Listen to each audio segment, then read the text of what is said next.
Today in the deep and a block element, we'll discuss atomic radii of transition element, melting and a boiling point, and enthalpy of atomization. Each and everything are related to each other. So one by one we will discuss.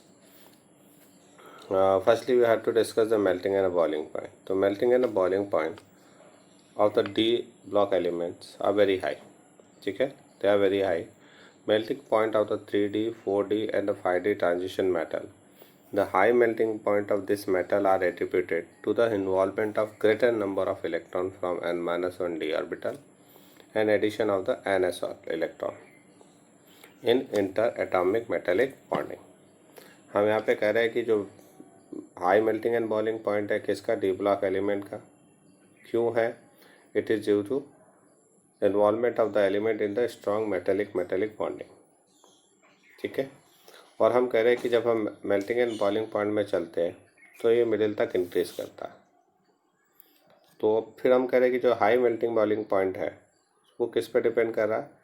Strong metallic bond पे depend कर रहा है. और उसको अगर हमें समझना है तो we can understand with the help of the enthalpy of atomization. तो firstly we have to discuss the enthalpy of atomization, then we will come on the melting point. तो एंथैल्पी ऑफ एटमाइजेशन हम कह रहे हैं कि the enthalpy of atomization maximum at about the middle of the each series indicate that one unpaired electron per d orbital is particularly favorable for strong interatomic interaction. In general, greater the number of valence electron, stronger is the resulting the bonding. ठीक है. अब हम किस पे depend कर रहा है? हम कह रहे हैं कि जो एंथैल्पी ऑफ एटमाइजेशन है वो बहुत हाई है डी ब्लॉक एलिमेंट के अंदर. और enthalpy of atomization basically depending on the metallic bond. ठीक है. अगर हम एंथैल्पी ऑफ एटमाइजेशन को देखें तो अगर हम देखें तो यहाँ पे हमारे पास ये वैल्यू स्कैंडियम, टाइटेनियम, वैनेडियम, उसमें वैल्यू धीरे धीरे क्या करती है? इंक्रीज करती है. स्कैंडियम के लिए उसकी वैल्यू कितनी है? 326 है फॉर द स्कैंडियम. ठीक है. ये सब किलो जूल फॉर मोल में. टाइटेनियम के लिए जाएंगे तो ये आ जाएगी 473 एंथैल्पी ऑफ एटमाइजेशन. वेनेडियम के लिए आएगा 515. तो ये शो कर रहा है कि इनिशियली इंक्रीज कर रहा है. फिर क्रोमियम में थोड़ा सा कम हुआ. मैग्नीज में ये वैल्यू हमारे पास आ जाती है 281, जो काफ़ी कम है एंथैल्पी ऑफ एटमाइजेशन की. तो हमें यहाँ पे एक्सेप्शन मिलता है मेल्टिंग बॉइलिंग पॉइंट में. और ये क्यों कम है एंथैल्पी ऑफ एटमाइजेशन वो भी हमें भी बता रहा है आपको. फिर दूसरी बात है, अगर हम चले उसके बाद कहाँ पर आए?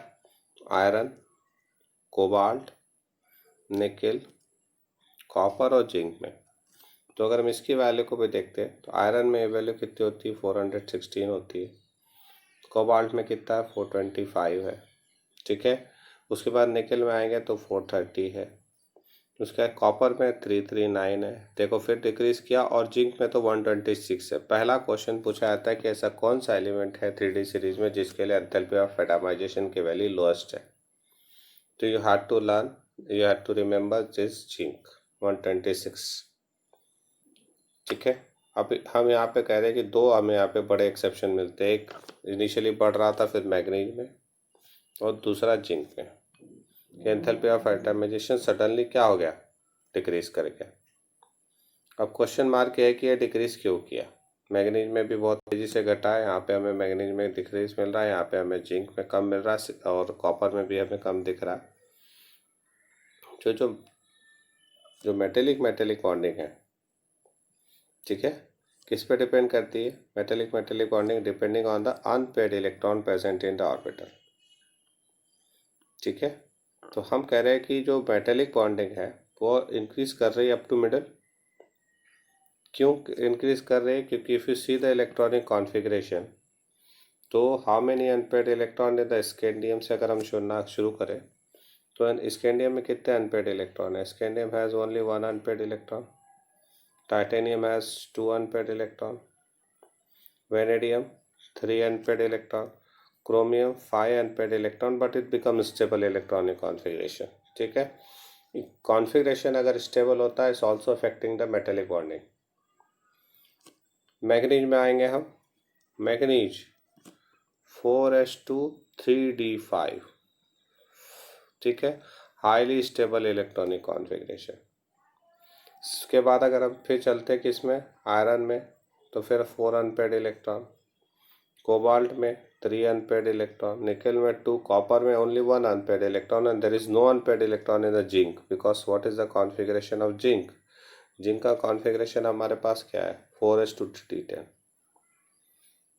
जो मेटेलिक बॉन्डिंग होती है, specially metallic bonding, depending on the unpaid electron as well as the delocalization of the electron और ट्रांजिशन एनर्जी, क्योंकि स्टेबल जैसे से स्टेबल कॉन्फ़िगरेशन हो गया लाइक इन द मैग्नीज आ जाओ, तो इसीलिए हम कह रहे हैं कि इन द डी कॉन्फ़िगरेशन में अगर हम देखें तो स्कैंडियम, टाइटेनियम, वेनेडियम तक वो बढ़ रहा है। क्रोमियम में 5 अनपेड इलेक्ट्रॉन है बट इट्स स्लाइटली स्टेबल। उसके बाद अगर हम चलना शुरू करते हैं किसके अंदर, मैग्नीज में, तो due to stable electronic configuration, and zinc, cadmium और मरकरी में देखें तो again in due to stable electronic configuration. ठीक है, जो उनकी मेटेलिक बॉन्डिंग होती है वो काफ़ी वीक होती है। वैसे तो हम अगर हम मान के चले तो जिंक, कैडमियम और मरकरी में एक भी अनपेड इलेक्ट्रॉन नहीं है, तो उनमें जो मेटेलिक बॉन्डिंग होंगी वो क्या होगी, वीकेस्ट होगी। आगे बात समझ में, तो एक बात याद रखिए, एक पहला क्वेश्चन यहाँ पे बनता है कि why the enthalpy of atomization of the d block element is very high, तो आप पे सिंपली बताते हैं why the enthalpy of atomization is very high, due to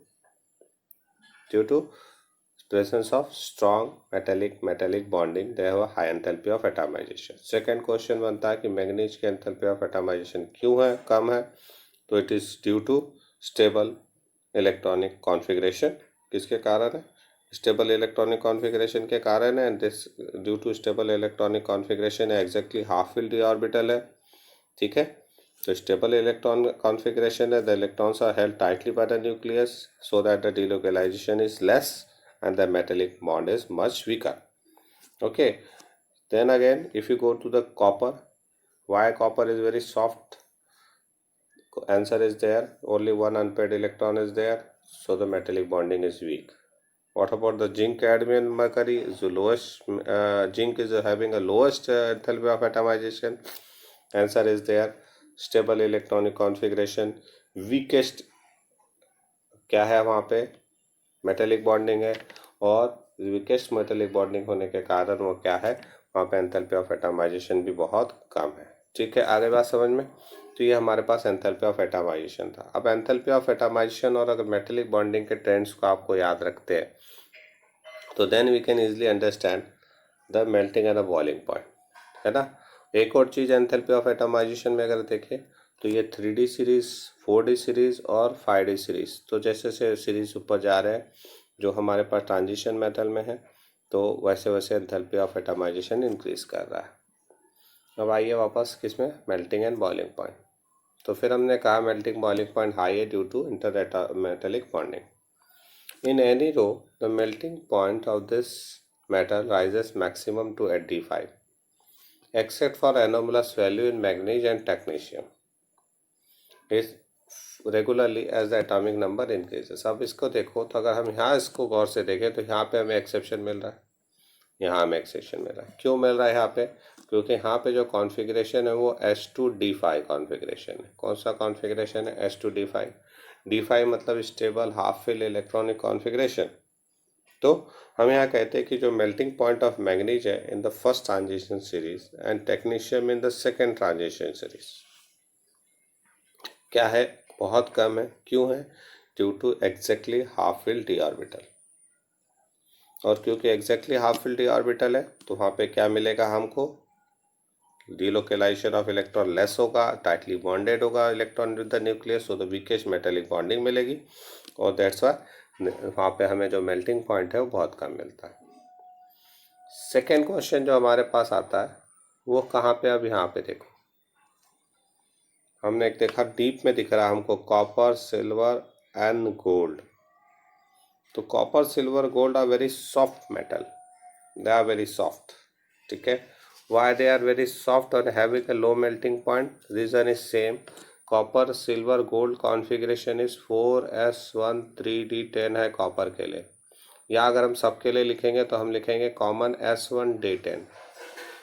no unpaired electron in d orbital, one unpaired in a s orbital. So the delocalization of electron is very less, weak metallic bonding, or due to weak metallic bonding they have a very low melting point. Clear? ठीक है, यहाँ तक समझ में आई बात है ना। उसके बाद अगर हम मेल्टिंग पॉइंट फिर तीसरी चीज़ मेल्टिंग पॉइंट में अगर हम देखना चाहें, फिर हम कहते हैं कि जिंक में आ जाओ। किस में आ जाए? जिंक। तीसरा क्वेश्चन बनता है कि जिंक है, कैडमियम है और मरकरी है, वो जिसको हमने इस टेबल में दिखाया नहीं है क्योंकि वो ट्रांजिशन एलिमेंट के जैसे कंसिडर नहीं होते। They are very soft metal. एक क्वेश्चन बनता है कि why the zinc, cadmium and mercury are very soft, पहला क्वेश्चन। सेकंड क्वेश्चन बनता है कि why zinc, cadmium and mercury have a very low melting point. Third question बनता है कि mercury is liquid at ordinary temperature.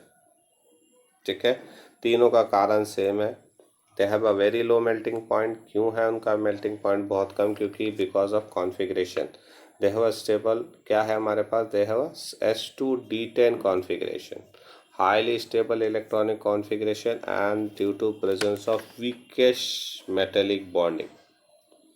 ठीक है, और हमारे पास मरकरी एक ऐसा अकेला मेटल है जो कि लिक्विड है एट द रूम टेम्परेचर।